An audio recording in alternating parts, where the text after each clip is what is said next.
शिक्षक साथियों, आपका एक बार पुनः स्वागत है टोटल नॉलेज एजुकेशन चैनल पर।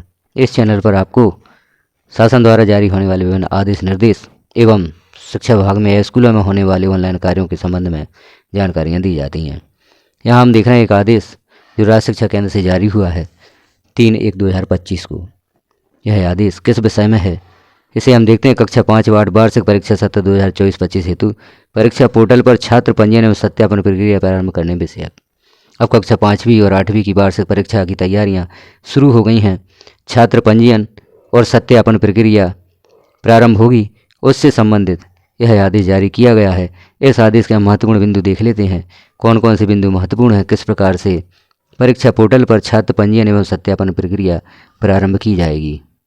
जैसे हम यहाँ देख रहे हैं, उपरोक्त विषयांतर्गत एवं संदर्भ पत्र के अनुगम में लेख है कि कक्षा 5 व 8 की वार्षिक परीक्षा दिनांक 24/2/2025 से प्रारंभ की जाएगी। परीक्षा हेतु प्रदेश की समस्त शासकीय मान्यता प्राप्त, अशासकीय एवं अनुदान प्राप्त शालाओं एवं डाइजकोट प्राप्त मदरसों में कक्षा 5 व 8 में अध्ययनरत छात्रों का परीक्षा पोर्टल पर पंजीयन एवं सत्यापन कराया जाना है। तो छात्र पंजीयन एवं सत्यापन की प्रक्रिया निम्नानुसार रहेगी। जैसे सर्वप्रथम समग्र ID प्राप्त छात्रों का पंजीयन एवं सत्यापन किया जाए। पंजीयन की प्रक्रिया www.rskmp.in पोर्टल पर दिनांक 6/1/2025 से 23/1/2025 तक उपलब्ध रहेगी। तो जो RSKMP पोर्टल पर छात्रों का हमें सत्यापन करना है वह 6/1/2025 से प्रारंभ होगा और 23/1/2025 तक इस कार्य को हम कर सकते हैं। और जिन विद्यार्थियों की समग्र ID नहीं है, जो दूसरे प्रदेश के छात्र हैं, उनके लिए पोर्टल और पंजीयन व सत्यापन हेतु सुविधा 20/1/2025 से 23/1/2025 तक उपलब्ध रहेगी। तो ऐसे छात्र जिनके पास समग्र ID नहीं है, उनका भी पंजीयन पर सत्यापन होगा, लेकिन उनके लिए 20/1/2025 से 23/1/2025 तक यह सुविधा उपलब्ध रहेगी।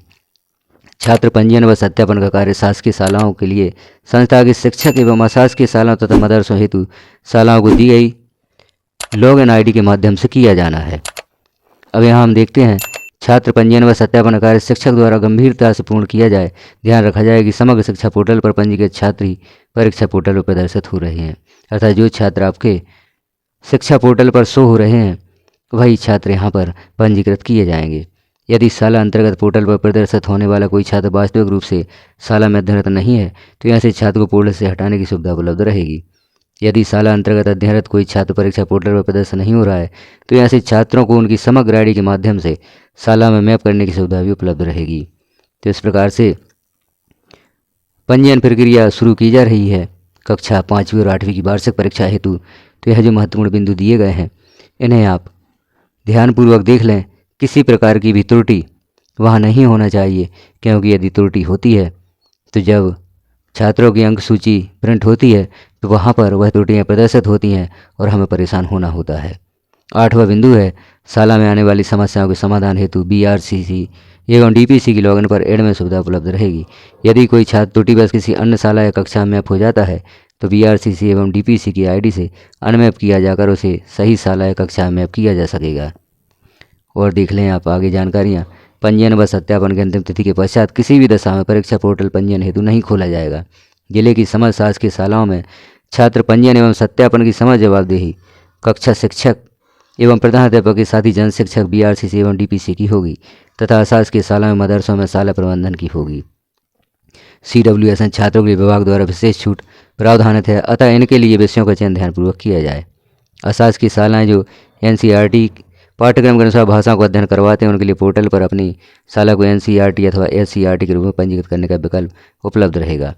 पूर्व वर्षों में देखा गया है कि स्कूल द्वारा यह कार्य गंभीरता से नहीं किया गया, जिससे परीक्षा के दौरान प्रश्न पत्र वितरण में कठिनाई होती है। पोर्टल पर गलत जानकारी दर्ज करने पर पूर्ण जवाबदेही संबंधित शाला की होगी एवं पोर्टल पर दर्ज जानकारी अनुसार ही प्रश्न पत्रों का वितरण किया जाएगा। तो इस आदेश के अनुसार हम देख रहे हैं कि जो कार्य हमें करना है वह गंभीरता से करना है। किसी प्रकार की भी त्रुटि छात्रों का जो हम सत्यापन करेंगे उसमें नहीं होना चाहिए।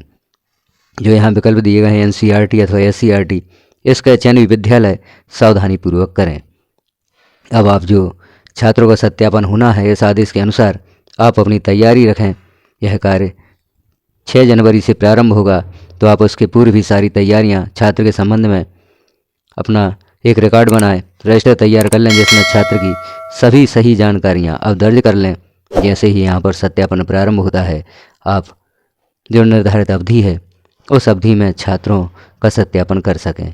तो इस आदेश को यदि आप प्राप्त करना चाहते हैं तो हमारे वीडियो की डिस्क्रिप्शन में ग्रुप की लिंक दी गई है, उस ग्रुप को ज्वाइन करके आप इस आदेश को प्राप्त भी कर सकते हैं, क्योंकि यह बहुत ही महत्वपूर्ण आदेश है।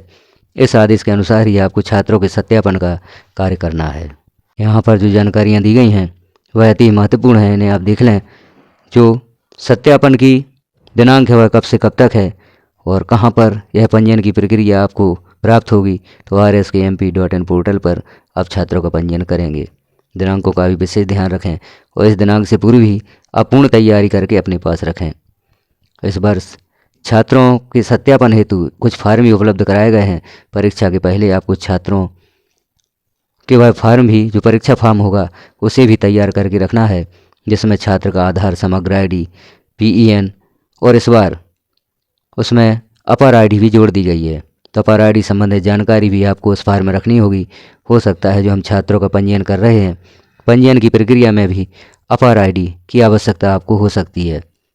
छात्र का आधार, छात्र की समग्र आईडी, छात्र का PEN और छात्र की अपार आईडी, ये सारी जानकारियाँ आप पूर्व में ही तैयार कर लें ताकि आपको इस कार्य को करने में किसी भी प्रकार की प्रॉब्लम ना हो।